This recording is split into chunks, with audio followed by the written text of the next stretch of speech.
Hello friends, মই যে 32 চেষ্টৰ princess কাট ব্লাউজৰ পপ স্লিভছৰ সৈতে কাটিং কৰি দেখাম। প্ৰথমতে লাইনিংৰ ওপৰত কাটিং কৰিম। এটো মেইন কাপোৰ আছিল, এটো লাইনিংৰ কাপোৰ। লাইনিংটো এনেকৈ ডাবল ফোল্ড কৰি ললো। এতিয়া প্ৰথমতে চিনডাল টানি সমান কৰি লম। ব্লাউজটোৰ লেন্থ যিমান লাগে তাত 1 ইঞ্চ প্লাস কৰি লব। এটো 14.5 ত মাৰ্কিং কৰিছো, 13.5 ত ৰেডি হ'ব। ইফালৰ পৰা শোল্ডাৰ লৈছো 5 ইঞ্চ।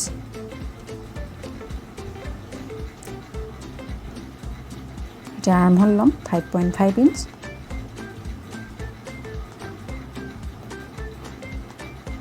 চেষ্টৰ 4 ভাগ এভাগ লৈ লম, 32 4 ভাগ এভাগ 8 ইঞ্চ আৰু 1.5 ইঞ্চ মাৰ্জিন। ওয়েস্ট 27 হয়, তাৰ 4 ভাগ এভাগ 6.75, 1 ইঞ্চ বেক ডাৰ্টৰ বাবে আৰু 1.5 ইঞ্চ মাৰ্জিনৰ বাবে। এইফালে 1.5 ইঞ্চ লম আৰ্ম হোল শেপৰ বাবে।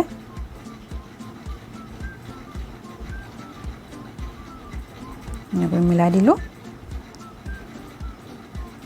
এইফালে নেক উইথ ৰাখিছো 2 ইঞ্চ, বেক নেক লেন্থ ৰাখিছো 10 ইঞ্চ।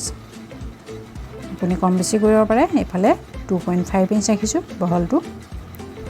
এনেকৈ বক্স বনাই দিলো। এতিয়া আপুনি ভি শেপো দিব পাৰে, মই ৰাউন্ড শেপ দি দিম।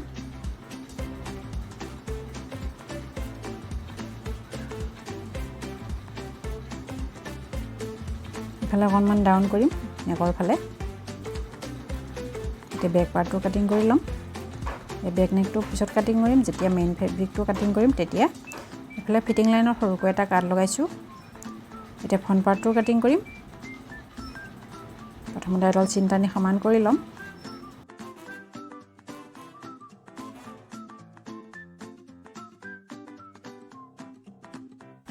এতিয়া হাফ ইঞ্চ এক্সট্ৰা লৈছো ফ্ৰন্ট পাৰ্টত। ইফালে হুক আৰু কাজপটিৰ বাবে হাফ ইঞ্চ লৈছো।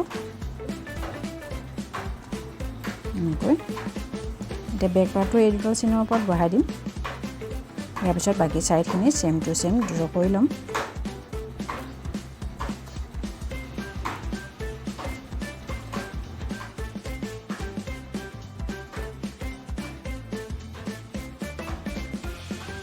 এতিয়া আৰ্ম হোলৰ চিনকেইটো টানি ল'ম। তাৰপিছত ফ্ৰণ্ট আৰ্ম হোলৰ এইটো শেপ, সেইটো পিছত দিম যেতিয়া ষ্টিচিং কৰিম তেতিয়া দেখাম। এতিয়া ফ্ৰণ্ট নেকটো লেন্থ ৰাখিছোঁ 6 ইঞ্চ, এইফালে 2.5 ইঞ্চ ৰাখিছোঁ। বক্স বনাই ল'ম। আপুনি নিজৰ ইচ্ছা অনুসৰি যিকোনো শেপ দিব পাৰে। মই ইয়াত ৰাউণ্ড শেপ দিছোঁ। এতিয়া ওপৰৰ পৰা 10 ইঞ্চ ল'ম। এইফালৰ পৰা 3 ইঞ্চ ল'ম, হাফ ইঞ্চ বাদ দি। এইফালৰ পৰা 3.25 ইঞ্চ ল'ম। এনেকৈ চিধা কৰিম, তাৰপিছত প্ৰিন্সেছ লাইন ড্ৰ কৰি দিম। এনেকৈ চিধা কৰাৰ পিছত প্ৰিন্সেছ লাইন ড্ৰ কৰি দিছোঁ। তাৰপিছত এইফালে 1.5 ইঞ্চ লৈছোঁ, ইফালে পৰা 2 ইঞ্চ লৈছোঁ। এনেকৈ শ্বেপটো মিলাই দিম। এনেকৈ শ্বেপটো মিলাই দিলোঁ। তাৰপিছত ইফালৰ পৰা 1.5 ইঞ্চ ল'ম, ওপৰৰ ফালে 1 ইঞ্চ ল'ম। তাৰপিছত এইটো হাফ ইঞ্চটো ইয়াৰ লগত মিলাই দিম। দি তাৰপিছত ফ্ৰণ্ট পাৰ্টটো কাটিং কৰি ল'ম।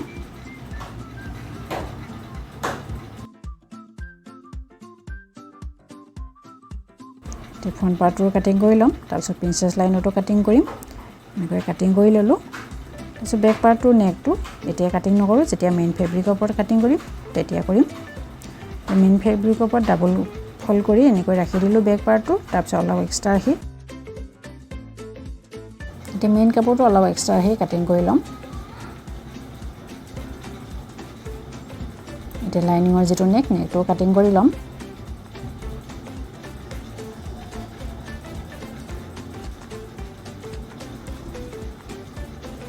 তাৰপিছত বাকী পাৰ্টখিনি ডাবল ফল্ড কৰি কাটিং কৰি ল'ম। এইখিনিও তেনেদৰে অলপ এক্সট্ৰা ৰাখি কাটিং কৰিছোঁ, মানে মেইন লাইনিঙতকৈ অলপ বেছি মেইন কাপোৰটো। তাৰপিছত স্লিভছটো কাটিং কৰিম। স্লিভছটো কাটিং যিহেতু মই পপ স্লিভছ বনাম, সেইকাৰণে প্ৰথমতে পেপাৰত ড্ৰাফটিং কৰি ল'ম। স্লিভছৰ লেন্থ ৰাখিছোঁ 6 ইঞ্চ।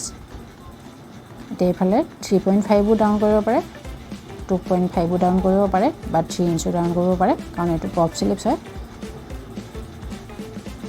চিন টানি ল'লোঁ। এতিয়া আৰ্ম হোল লেন্থটো লৈ ল'ম 7 ইঞ্চ।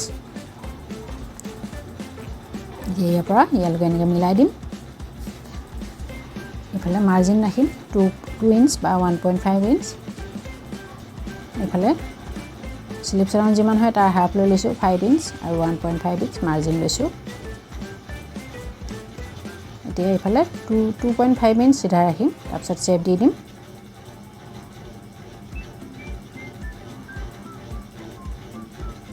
এতিয়া কাটিং কৰি ল'ম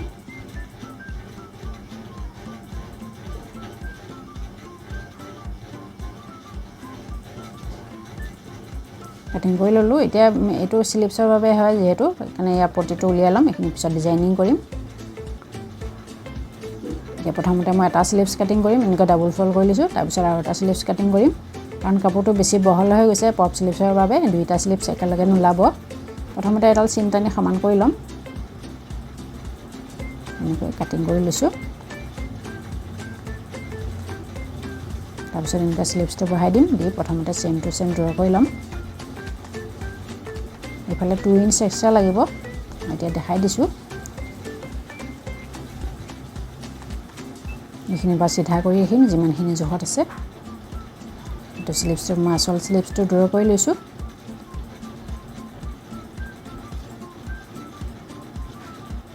এতিয়া ইয়াৰ পৰা ইয়ালৈ মই 5 ইঞ্চ বেছি ল'ম আপুনি কাপোৰ কম থাকিলে 4 ইঞ্চো ল'ব পাৰে 3 ইঞ্চো ল'ব পাৰে কাপোৰ যিমান বেছি হ'ব কুচিনি সিমানে বেছি হ'ব পপ স্লিপছত 2 ইঞ্চ মাৰ্জিন লৈছোঁ লৈ আগৰ চেপটোৰ দৰে ড্ৰ কৰি দিম স্লিপছটো তাৰপিছত কাটিং কৰি ল'ম একেবাৰে সহজভাৱে পপ স্লিপছ কেনেদৰে বনায় সেইটোও দেখালোঁ এই ভিডিঅ'টোৰ জৰিয়তে ভিডিঅ'টো চাই ভাল লাগিলে লাইক কৰিব কমেণ্ট কৰিব আৰু যদি আপুনি মোৰ চেনেলত নতুন হয় তেনেহ'লে চেনেলটো ছাবস্ক্ৰাইব কৰি বেল আইকনটো ক্লিক কৰিব নাপাহৰিব এনেকুৱা ধৰণৰ সহজ ভিডিঅ' পাবলৈ ভিডিঅ'টো চোৱাৰ বাবে ধন্যবাদ